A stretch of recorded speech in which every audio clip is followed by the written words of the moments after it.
முதலமைச்சராகும் கனவில் சிலர் கட்சி தொடங்கியுள்ளதாக முதலமைச்சர் மு.க.ஸ்டாலின் விமர்சனம் செய்தார். சென்னை வள்ளுவர் கோட்டத்தில் வரும் 16ஆம் தேதி வரை நடைபெறவுள்ள முற்போக்கு புத்தக கண்காட்சியை தொடங்கி வைத்து பேசிய அவர், இந்தியாவை போற்றும் இயக்கமாக திமுக உள்ளது என்றார். திமுகவை போல வெற்றி பெற திமுகவை போல் உழைப்பும் அறிவும் தேவை என்றும் முதலமைச்சர் தெரிவித்தார். ஏதோ கட்சியை தொடங்கணும், அடுத்த முதலமைச்சர் நான் தான் அறிவிச்சோம்னு நாம் ஆட்சிக்கு வரல. கழகத்தோட தலைவர்கள் இருந்து கடைகோடி தொண்டர் வர சுற்றி சுழன்று பணியாற்றினாங்க. 18 ஆண்டுகள் உயிரை கொடுத்து ஒவ்வொருத்தரும் உழைச்சாங்க. இந்த வரலாறு பற்றி எல்லாம் தெரியாத சிலர் நம்மை மிரட்டி பார்க்கிறாங்க. கரூர் கூட்ட நெரிசல் சம்பவம் தொடர்பான விசாரணையை சிபிஐ தீவிரப்படுத்தியுள்ளது. தாவேக தலைவர் விஜய் பரப்புரையின் போது கரூரில் கூட்ட நெரிசலில் சிக்கி 41 பேர் உயிரிழந்த சம்பவத்தில் சிபிஐ தீவிர விசாரணை மேற்கொண்டு வருகிறது. இதனிடையே தாவேக கரூர் சம்பவம் தொடர்பான வீடியோ ஆதாரங்களை சிபிஐயிடம் ஒப்படைத்தது. பீகாரில் நிதிஷ்குமார் தலைமையில் தேசிய ஜனநாயக கூட்டணி மக்களின் நம்பிக்கையை மறுகட்டமைப்பு செய்ததாக பிரதமர் நரேந்திர மோடி பெருமிதம் தெரிவித்தார். சிதாமர்ஹி என்னும் இடத்தில் தேர்தல் பிரச்சார பரப்புரை கூட்டத்தில் பேசிய அவர், தொழில் முதலீட்டாளர்கள் பீகாரில் முதலீடு செய்ய ஆர்வத்தோடு காத்திருப்பதாக கூறினார். சிலர் ஆற்றில் குளித்து பீகாரை மூழ்கடிக்க முயற்சிக்கிறார்கள் என ராகுல் காந்தி ஆற்றில் நீச்சல் அடித்ததை மறைமுகமாக மோடி விமர்சித்தார். नीतीश जी के नेतृत्व में एनडीए सरकार ने बिहार का टूटा हुआ भरोसा लौटाया है. பீகாரில் ஒசாமாவிற்கும் சகாபுதீனுக்கும் இடமில்லை, இது சீமாஞ்சல் நிலம் என உள்துறை அமைச்சர் அமித்ஷா தெரிவித்துள்ளார். பீகாரின் பன்மன்ஹியில் நடைபெற்ற தேர்தல் பிரச்சார கூட்டத்தில் பேசிய அவர், லாலுவின் கட்சி சிவான் தொகுதியில் சகாபுதீனின் மகன் ஒசாமாவிற்கு சீட் கொடுத்துள்ளது என்று கூறி தேஜஸ்வியை சுட்டிக்காட்டி பீகாரில் ஒசாமாவிற்கு இடமில்லை என்று பேசினார். புலம்பெயர்ந்த தொழிலாளர்கள் முன்பு தேசிய ஜனநாயக கூட்டணிக்கு வாக்களித்துக் கொண்டிருந்தனர். ஆனால் இப்போது நிலைமை மாறிவிட்டது என ஜன்சுராஜ் கட்சித் தலைவர் பிரசாந்த் கிஷோர் தெரிவித்துள்ளார்.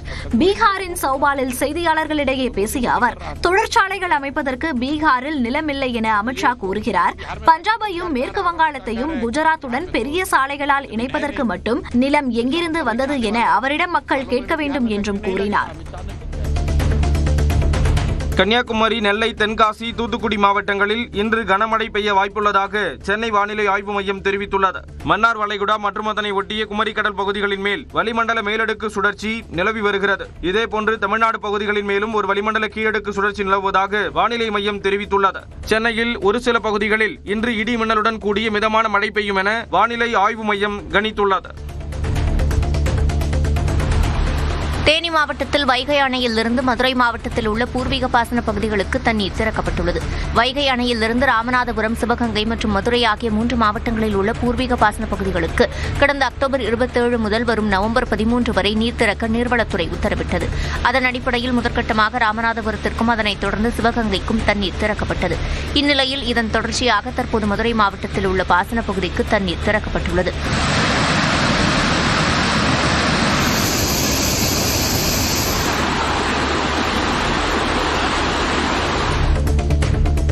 வாக்காளர் பட்டியல் சிறப்பு தீவிர திருத்தம் தொடர்பாக திமுக மாவட்ட செயலாளர்களுடன் அக்கட்சித் தலைவரும் முதலமைச்சருமான மு.க.ஸ்டாலின் ஞாயிற்றுக்கிழமை ஆலோசனை நடத்த உள்ளார். இது தொடர்பாக திமுக பொதுச் செயலாளர் துரைமுருகன் வெளியிட்டுள்ள அறிக்கையில், ஞாயிற்றுக்கிழமை காலை 10 மணிக்கு முதலமைச்சர் மு.க.ஸ்டாலின் தலைமையில் காணொலி காட்சி மூலம் திமுக மாவட்ட செயலாளர்கள் கூட்டம் நடைபெற உள்ளதாக தெரிவிக்கப்பட்டுள்ளது. கேரளாவில் முறையாக சாலை வரி செலுத்தாமல் இயக்கப்பட்ட தமிழ்நாட்டைச் சேர்ந்த ஆம்னி பேருந்துகள் மாநில எல்லையில் நிறுத்தப்பட்டன. தமிழ்நாட்டில் இருந்து கேரளாவுக்கு சென்ற 30க்கும் மேற்பட்ட ஆம்னி பேருந்துகள் முறையாக சாலை வரி செலுத்தவில்லை என கூறி 70 லட்சம் ரூபாய் வரை அபராதம் விதிக்கப்பட்டது. இதற்கு எதிர்ப்பு தெரிவித்த அனைத்து ஆம்னி பேருந்துகள் உரிமையாளர் சங்கம் தமிழ்நாட்டிலிருந்து கேரளாவிற்கு ஆம்னி பேருந்துகளை இயக்கப் போவதில்லை என்று அறிவித்தது. இதனிடையே தமிழ்நாடு போக்குவரத்து துறை விதிப்பதை போன்றுதான் வரி வசூலிக்கப்படுவதாக கேரள போக்குவரத்து துறை விளக்கமளித்துள்ளது. வன்னியர்களுக்கு இடஒதுக்கீடு கோரி அனைத்து மாவட்டங்களிலும் பாமக சார்பில் நடைபெறவிருந்த போராட்டம் ஒத்திவைக்கப்பட்டுள்ளது. அடுத்த மாதம் 5ஆம் தேதிக்கு பதிலாக 12ஆம் தேதி நடைபெறும் என்று பாமக நிறுவனர் ராமதாஸ் அறிவிப்பு வெளியிட்டுள்ளார். எந்த விதத்திலும் உருவகேலியை ஏற்றுக்கொள்ளக் கூடாது என தெரிவித்துள்ள நடிகை கௌரி கிஷன் தனக்கு ஆதரவு கொடுத்தவர்களுக்கு நன்றி தெரிவித்துள்ளார். அதர்ஸ் திரைப்படத்தின் பத்திரிகையாளர் சந்திப்பின் போது யூடியூபர் தனது உடல் எடை குறித்து எழுப்பிய கேள்விக்கு நடிகை கௌரி தகுந்த பதிலடி கொடுத்தார். இந்நிலையில் இந்த சம்பவம் குறித்து அவர் வெளியிட்டுள்ள அறிக்கையில், ஒரு கலைஞராக கேள்விகளுக்கு ஆளாக்கப்படுவது தன் தொழிலின் ஒரு பகுதிதான் என்றாலும் ஒரு நபரின் உருவம் குறித்து பேசுவது தேவையற்றது என்று குறிப்பிட்டுள்ளார். திருச்செந்தூர் சுப்பிரமணிய சுவாமி கோவில் கடற்கரையில் இரவு நேரங்களில் பக்தர்கள் தங்குவதற்கு தடை ஏதும் இல்லை என காவல்துறை விளக்கம் அளித்துள்ளது. கடற்கரையில் இரவு 10 மணி முதல் பக்தர்கள் தங்குவதற்கு தடை உள்ளதாக செய்தி வெளியானது. இதற்கு மறுப்பு தெரிவித்துள்ள தூத்துக்குடி மாவட்ட காவல்துறை, கடற்கரையில் இரவு நேரங்களில் பக்தர்கள் தங்குவதற்கு தடை ஏதும் இல்லை என்றும் மழை நேரங்களில் மட்டும் சில கட்டுப்பாடுகள் விதிக்கப்படுவதாக கூறியுள்ளது. நாடாளுமன்ற குளிர்கால கூட்டத்தொடர் வரும் டிசம்பர் 1ஆம் தேதி முதல் 19ஆம் தேதி வரை நடைபெறும் என்று அறிவிக்கப்பட்டுள்ளது. இதுகுறித்து தனது எக்ஸ் பக்கத்தில் பதிவிட்டுள்ள நாடாளுமன்ற விவகாரத்துறை அமைச்சர் கிரண் ரிஜிஜு, ஆக்கப்பூர்வமான அர்த்தமுள்ள கூட்டத்தொடரை எதிர்நோக்குவதாக தெரிவித்துள்ளார். இந்த கூட்டத்தொடரில் வாக்காளர் பட்டியல் சிறப்பு தீவிர திருத்தம், ஹரியானா, மகாராஷ்டிராவில் வாக்கு திருட்டு குற்றச்சாட்டுகள் குறித்து எதிர்க்கட்சிகள் குரல் எழுப்பும் என்று எதிர்பார்க்கப்படுகிறது. இந்தியா ஆஸ்திரேலியாவுக்கு இடையிலான கடைசி T20 போட்டி மழையால் ரத்து செய்யப்பட்ட நிலையில் இந்திய அணி 2-1 என தொடரை வென்றது. ஆஸ்திரேலியாவுக்கு சுற்றுப்பயணம் மேற்கொண்டுள்ள இந்திய அணி 5 போட்டிகள் கொண்ட T20 கிரிக்கெட் தொடரில் விளையாடியது. முதல் போட்டி மழையால் பாதியில் நிறுத்தப்பட்ட நிலையில் 2வது போட்டியில் ஆஸ்திரேலியா வெற்றி பெற்றது. 3 மற்றும் 4வது போட்டியில் இந்தியா வென்ற நிலையில் பிரிஸ்பேனில் நடைபெற்ற கடைசி போட்டி மழையால் கைவிடப்பட்டது. இதன் மூலம் 2-1 என்ற தொடரை வென்ற இந்தியா ஆஸ்திரேலிய மண்ணில் T20 தொடரை இழக்காத சாதனையை தக்க வைத்தது. தேனி மாவட்டத்தில் வைகை அணையிலிருந்து மதுரை மாவட்டத்தில் உள்ள பூர்வீக பாசன பகுதிகளுக்கு தண்ணீர் திறக்கப்பட்டுள்ளது. வைகை அணையிலிருந்து ராமநாதபுரம், சிவகங்கை மற்றும் மதுரை ஆகிய 3 மாவட்டங்களில் உள்ள பூர்வீக பாசன பகுதிகளுக்கு கடந்த அக்டோபர் 27 முதல் வரும் நவம்பர் 13 வரை நீர் திறக்க நீர்வளத்துறை உத்தரவிட்டது. அதன் அடிப்படையில் முதற்கட்டமாக ராமநாதபுரத்திற்கும் அதனைத் தொடர்ந்து சிவகங்கைக்கும் தண்ணீர் திறக்கப்பட்டது. இந்நிலையில் இதன் தொடர்ச்சியாக தற்போது மதுரை மாவட்டத்தில் உள்ள பாசன பகுதிக்கு தண்ணீர் திறக்கப்பட்டுள்ளது.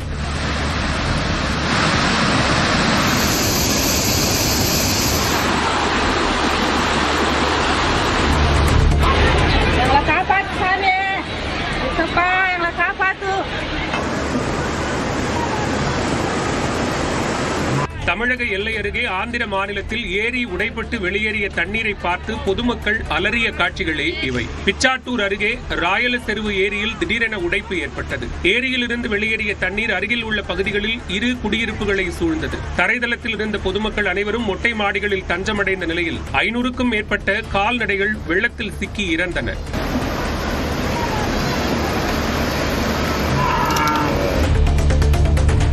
திருப்பூர் மாவட்டம் பல்லடம் அருகே நிலப்பிரச்சினை தொடர்பாக 2 தரப்பினர் மோதிக்கொண்ட சம்பவத்தின் சிசிடிவி காட்சிகள் வெளியாகி பரபரப்பை ஏற்படுத்தியது. தொட்டிப்பாளையம் பகுதியைச் சேர்ந்த பழனிசாமி மற்றும் பெரியசாமி ஆகியோர் உறவினர்களாக இருக்கும் நிலையில் இருவருக்கும் இடையே 20 சென்ட் நிலம் தொடர்பான பிரச்சினை இருந்து வந்துள்ளது. இந்நிலையில் நிலத்தை அளப்பது தொடர்பாக 2 தரப்புக்கும் இடையே தகராறு ஏற்பட்டு பெண்கள் துடைப்பம் கொண்டும் ஆண்கள் கட்டையை எடுத்தும் ஒருவரை ஒருவர் தாக்கிக் கொண்டனர். தாக்குதல் நடத்தும் காட்சிகள் வெளியான நிலையில் இது தொடர்பாக அவினாசிப்பாளையம் காவல் நிலையத்தில் விசாரணை நடத்தி வருகின்றனர். விருதுநகரில் சாலையில் சென்று கொண்டிருந்த போது மின்சார இருசக்கர வாகனம் திடீரென தீப்பிடித்து எரிந்ததால் பரபரப்பு ஏற்பட்டது. சிவோ காலனியைச் சேர்ந்த ரவிக்குமார் தனது மின்சார இருசக்கர வாகனத்தில் விருதுநகர் புதிய பேருந்து நிலையம் அருகே சென்று கொண்டிருந்தார். அப்போது அவரது இருசக்கர வாகனத்தில் திடீரென புகை வரத் தொடங்கியது. இதனால் மின்சார இருசக்கர வாகனத்தை சாலையிலேயே ரவிக்குமார் நிறுத்திய நிலையில் அது சிறிது நேரத்தில் முழுவதுமாக எரியத் தொடங்கியது. இதுகுறித்து தகவல் அறிந்து வந்த இருசக்கர வாகன விற்பனை நிலையத்தின் ஊழியர்கள் தீயை அணைத்தனர்.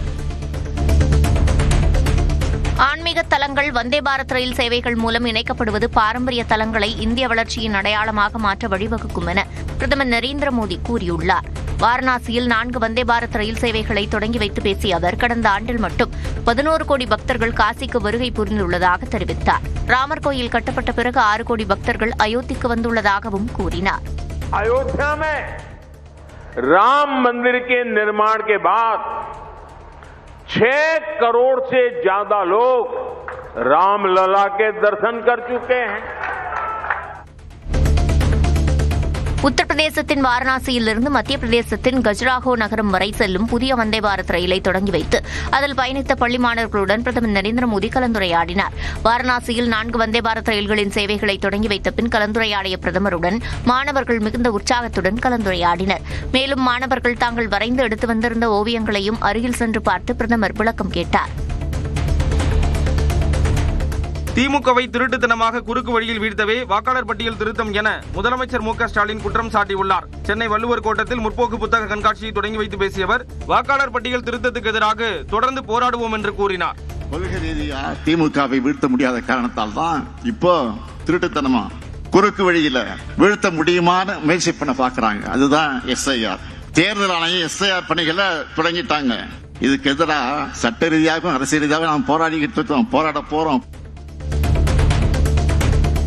குற்றவாளிகளை மகிழ்ச்சியாக்கி மக்களை பயத்தில் ஆழ்த்தும் அளவிற்கு தமிழ்நாட்டில் சட்டம் ஒழுங்கு சீர்குலைந்திருப்பதாக எதிர்க்கட்சித் தலைவர் எடப்பாடி பழனிசாமி குற்றம் சாட்டியுள்ளார். அவர் வெளியிட்டுள்ள அறிக்கையில் மயிலாடுதுறை மாவட்டம் அரசலங்குடியில் போதையில் இருந்ததாக கூறப்படும் நபர்கள் சிலர் பள்ளி பேருந்தை தாக்கியதாக வரும் செய்தி அதிர்ச்சி அளிப்பதாக கூறியுள்ளார். நாகை மாவட்டம் செல்லூர் கிழக்கு கடற்கரை சாலையில் பணியிடை நீக்கம் செய்யப்பட்ட கிராம நிர்வாக அலுவலர் ராஜாராமன் பலத்த காயங்களுடன் சடலமாக மீட்கப்பட்டதையும் சுட்டிக்காட்டியுள்ளார். மயிலாடுதுறையில் பள்ளி மாணவர்கள் சென்ற பேருந்தை போதையில் தாக்கிய 3 இளைஞர்களில் ஒருவர் கைது செய்யப்பட்டார். அரசலங்குடி கிராமத்தில் பள்ளி மாணவர்கள் வாகனத்தை போதை இளைஞர்கள் வழிமறித்து ரகளையில் ஈடுபட்டனர். இதனையடுத்து பேருந்தின் கண்ணாடியில் கல்வீசி தாக்கியதால் அச்சத்தில் மாணவர்கள் அலறினர். இந்த காட்சிகள் வெளியான நிலையில் 3 பேரையும் பிடிக்க தனிப்படைகள் அமைக்கப்பட்டன. இந்த சூழலில் எடுத்துக்கட்டி கிராமத்தைச் சேர்ந்த தாமரை செல்வன் என்பவரை போலீசார் கைது செய்தனர். மேலும் தலைமறைவாக உள்ள 2 பேரை தேடும் பணியில் போலீசார் ஈடுபட்டு வருகின்றனர். டெல்லியில் காற்றின் தரம் தொடர்ந்து மோசமடைந்து வருவதால் தேசிய தலைநகரில் வானம் ஒரே புகைமூட்டமாக காணப்பட்டது. சராய் காலே கான் பகுதி, நிஜாமுதீன் பகுதியிலிருந்து ட்ரோன் காட்சிகள் வெளியிடப்பட்டுள்ளன. அதில் வான் முழுக்க புகை மூட்டங்களாக தென்பட்ட காட்சி உள்ளது. இதேபோல புகை மூட்டத்தால் பாலம் பகுதியில் வாகனங்கள் விளக்கை எரியவிட்டபடி சென்றன. இந்தியா கேட் பகுதியிலும் புகைமூட்டமாக காணப்பட்டது. மத்திய மாசு கட்டுப்பாட்டு வாரிய அளவீட்டின்படி காற்றின் தரம் மிக மோசமான நிலையில் இருந்தது.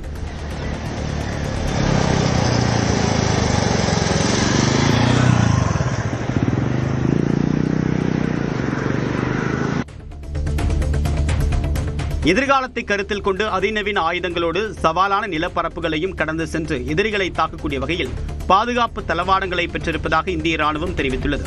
இது தொடர்பான வீடியோ ஒன்றை வெளியேற்றக்கூடிய இந்திய ராணுவம் முன் எப்போதும் இல்லாத வகையில் அதிவேகத்தோடு இயங்கக்கூடிய ஆயுதங்களையும் பாதுகாப்பு அமைப்பையும் பெற்றிருப்பதாக தெரிவிக்கப்பட்டுள்ளது.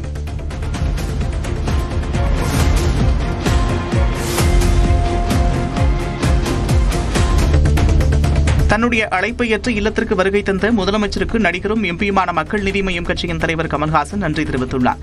இது தொடர்பாக தனது எக்ஸ் பக்கத்தில் அவர் வெளியிட்டுள்ள செய்தியில் 3 தலைமுறைகளாக முத்தமிழறிஞர் உடனான உறவு நெருக்கம் கொண்டது என்றும் முதலமைச்சர் துணை முதலமைச்சர் என குடும்பத்தோடு வந்திருந்து விருந்தில் பங்கேற்றதற்கும் நன்றி என்றும் கூறியுள்ளார். தன்னையும் தனது சகோதரர் சாருஹாசனையும் முதலமைச்சர் கௌரவப்படுத்தியிருப்பதாகவும் அதில் அவர் குறிப்பிட்டுள்ளார்.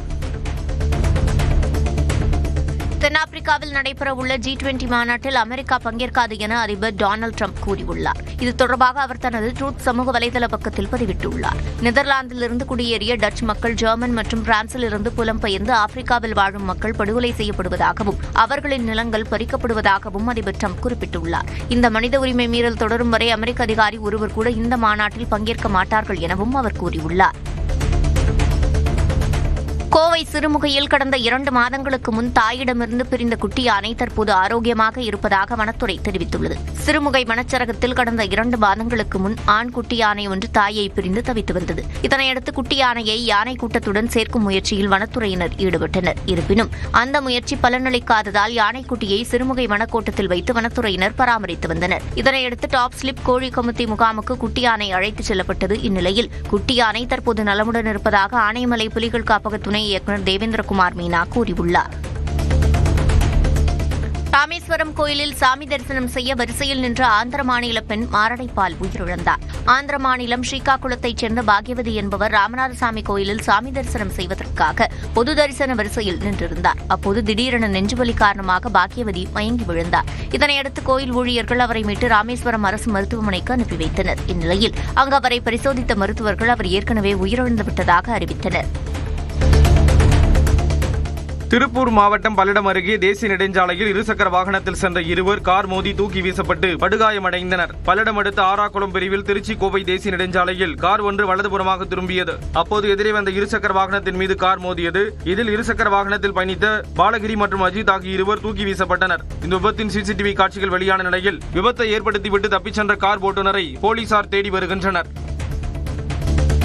விருதுநகரில் 6 வயது சிறுவனை கடத்தி பாலியல் தொல்லை கொடுத்ததாக இளைஞர் ஒருவர் குண்டர் தடுப்பு சட்டத்தின் கீழ் கைது செய்யப்பட்டார். மாணிக்கம் நகரைச் சேர்ந்த 6 வயது சிறுவனை திருச்சுழியைச் சேர்ந்த செல்வம் என்பவர் தாக்கி பாலியல் தொல்லை கொடுத்ததாக கூறப்படுகிறது. இதுகுறித்து சிறுவனின் தாயார் அளித்த புகாரின் பேரில் செல்வம் போக்சோ சட்டத்தின் கீழ் கைது செய்யப்பட்டார். இதைத் தொடர்ந்து செல்வத்தை குண்டர் தடுப்பு சட்டத்தில் கைது செய்ய மாவட்ட ஆட்சியர் சுகபுத்ரா உத்தரவிட்டார். கடலூர் மாவட்டம் மன்ருட்டி அருகே அரசு பேருந்து மோதி துணை இயக்குநர் ஒருவர் உயிரிழந்தார். சீரங்குப்பத்தைச் சேர்ந்த பேரரசு என்பவர் துணை இயக்குநராக பணியாற்றி வந்தார். இந்நிலையில் ஆண்டிக்குப்பம் சாலையில் இருசக்கர வாகனத்தில் சென்ற பேரரசு மீது பின்னால் வந்த அரசு பேருந்து மோதியது. இதில் படுகாயமடைந்த பேரரசு சம்பவ இடத்திலேயே உயிரிழந்தார். சென்னை கிழக்கு கடற்கரை சாலை அக்கறையில் உள்ள நடிகை ஸ்ரீதேவியின் மகள் ஜான்வி கபூர் வீட்டிற்கு வெடிகுண்டு மிரட்டல் விடுக்கப்பட்டதால் பரபரப்பு நிலவியது. டிஜிபி அலுவலகத்திற்கு இமெயில் மூலம் மிரட்டல் விடுக்கப்பட்டது. இதனையடுத்து சென்னை காவல் ஆணையர் அலுவலகத்திலிருந்து மோப்பநாயுடன் சென்ற வெடிகுண்டு நிபுணர்கள் சோதனையில் ஈடுபட்டனர். சென்னை மதுரவாயலில் இருசக்கர வாகனத்தை திருடி உதிரி பாகங்களாக வைத்திருந்த நபர் கைது செய்யப்பட்டார். மதுரவாயலைச் சேர்ந்த நிகேஷ் வாசன் என்பவர் தனது இருசக்கர வாகனத்தை காணவில்லை என காவல் நிலையத்தில் புகார் அளித்திருந்தார். இது தொடர்பாக அப்பகுதியில் உள்ள சிசிடிவி காட்சிகளை ஆய்வு செய்த போலீசார் சின்னநொளம்பூரைச் சேர்ந்த ஜெகன் என்பவரை கைது செய்தனர். இதனையடுத்து அவரிடம் நடத்திய விசாரணையில் அவர் வாகனத்தின் உதிரி பாகங்களை தனித்தனியாக கழற்றி வீட்டில் வைத்திருந்தது தெரியவந்தது. இதனைத் தொடர்ந்து அவற்றை பறிமுதல் செய்த போலீசார் ஜெகனை சிறையில் அடைத்தனர்.